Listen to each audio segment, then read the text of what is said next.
Whoa, look at that thick, sticky pan sauce. You won't believe how easy it is to make that. And then we're going to serve our pork with a crunchy cabbage coleslaw with a miso sesame vinaigrette. These are my Japanese caramel pork cutlets. Okay, so it's obviously no secret that I love cooking and food, but I'm just like anyone else, and at the end of the day, sometimes I just need something really quick that'll sort itself out in the one pan. Minimal washing up for starters, and I just don't have time at the end of the day. All right, so let's get started on the really quick marinade / sauce that we're gonna make for this one.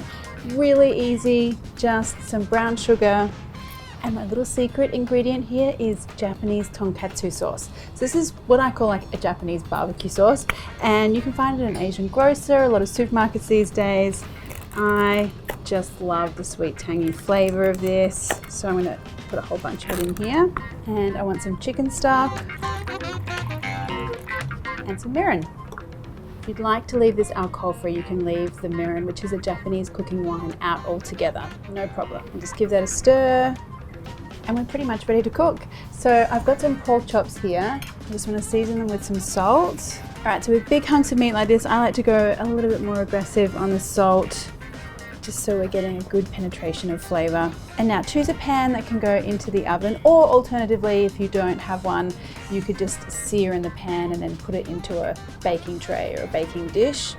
That would make it a 2-pan dish, but you know, 1 pan, 2 pan, not too bad. A little bit of oil. And I just want to spread that oil out in the pan and just get those pork chops sizzling. Now I want to do most of the cooking in the oven. I just really want to get a nice color here to start off with. So I'm just waiting a minute or so, and now flip these guys over. While that second side is getting its nice coloring, I'm going to slice up some nashi pear. The green apple works really well here too. Now just scatter that into our pan and then pour that sauce right in there and watch for the bubbling magic. That already smells so good. I just let that bubble away for about a minute or so. I just want the sugars to start to caramelize and that sauce to start to develop its flavors while it's mingling with the pork. Now these guys just need 15 minutes in the oven. This pork is smelling so amazing. Now, we just want to grab our pork cutlets out because they have done their thing, my friends.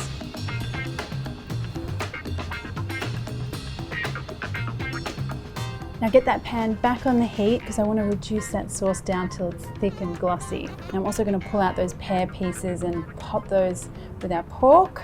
And I really love the balance in this dish. So we've got a big hunky piece of pork, we've got that sweet sticky sauce which is simmering on the stovetop now, and some sweet pear. Now the cabbage is going to give us some crunch and some freshness. And then you want a dressing that has a little bit of zip and a bit of acid to counteract all the sweet and heavy flavors. So I'm using my miso and sesame vinaigrette for this one. Whatever kind of tangy, piquant kind of dressing you love at home is great to use here. Just drizzle that on top and a sprinkling of sesame seeds. And now come and check out the magic that's happened with this sauce. Wow, would you look at that? In a matter of minutes, so good. Now just spoon out some of that lusciousness onto your pork chops. And there you go. I mean, do 1-pan dinners even get any better than this? Lots of that sauce.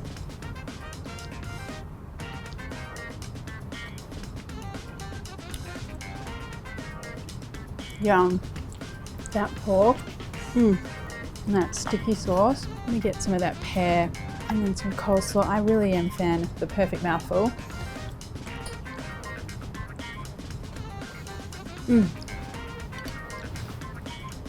It's that contrast, I think, that really makes it special. As I said, that sweetness from the pear and the sauce, and that tangy, crispy cabbage. This is one good dinner. If you've got any comments or questions, pop them below. And if you enjoyed the video, why not hit that subscribe button plus the little bell one, and that way you'll get notified every time I release a new video. Thanks guys.